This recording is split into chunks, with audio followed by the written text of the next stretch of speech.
I don't know whether you still have an analog phone. I still have an analog phone set, but it isn't attached to a phone line. And I thought, well, if the phone line which I'm offered is purely something which is connected through the internet, then what is the point? It's purely cosmetic, because if the power fails, then so would my telephone. In the past, when the power has failed, the telephone has survived. And you think over to the situation in Ukraine, where there are multiple power cuts, and the only way of communicating is through a telephone.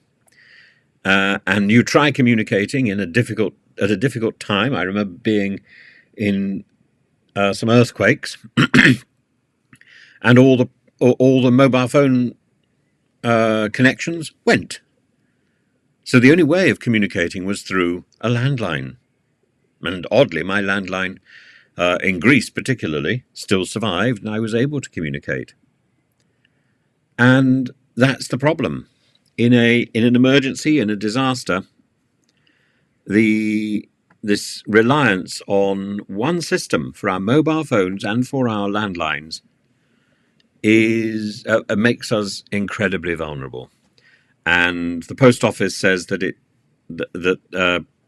repairing and maintaining the copper lines has become too difficult. Well, yes, that's because the post office and BT are too busy messing around with rubbish and trying to defend the indefensible. We don't have reliable services anymore. We don't have posts that you can rely on. We don't have telephones you can rely on. We don't really have a government that you can rely on. We can't trust anything. And if, for example, you are elderly and you've only got an internet-based telephone, you could find yourself with no lights, no internet, no means to cook your supper, no landline to speak to a friend or call an ambulance. And if you use a telecare pendant, one of those things that you hang around your neck in case of emergencies, that too will be rendered useless because of the power cut. And the mobile phone may well be on the same system as your Wi-Fi, which had just gone down because of the power cut. So why should we be controlled by a group of incredibly powerful and rich mobile phone companies by a BT system which has offloaded, without our approval, without our permission, its mobile telephone network to EE? Why should we trust any of that?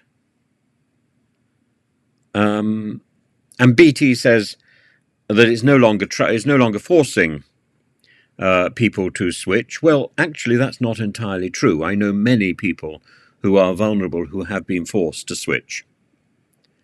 And, the only option is a BT contract. You can keep your landline, but it's not really a landline.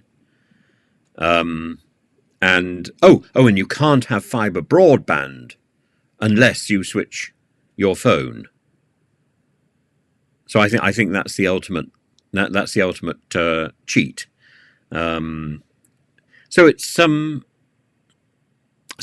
either people are presented with a fait accompli that you can have this illusion of a phone line, or they're bribed that you can only have fiber broadband or better fiber broadband if you abandon your landline as well.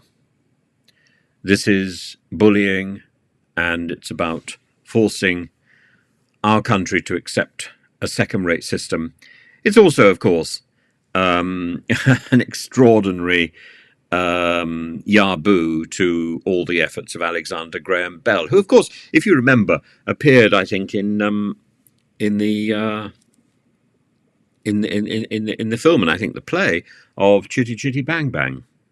He was one of the old inventors who was kept in the castle of Baron Bombhurst, and he sings with the grandpa. He sings the roses of success, and I think that's a metaphor of what's happened, isn't it? All that effort to invent something, or at least patent it, all that effort for nothing, because in the end you're replaced by a Wi-Fi system that isn't reliable.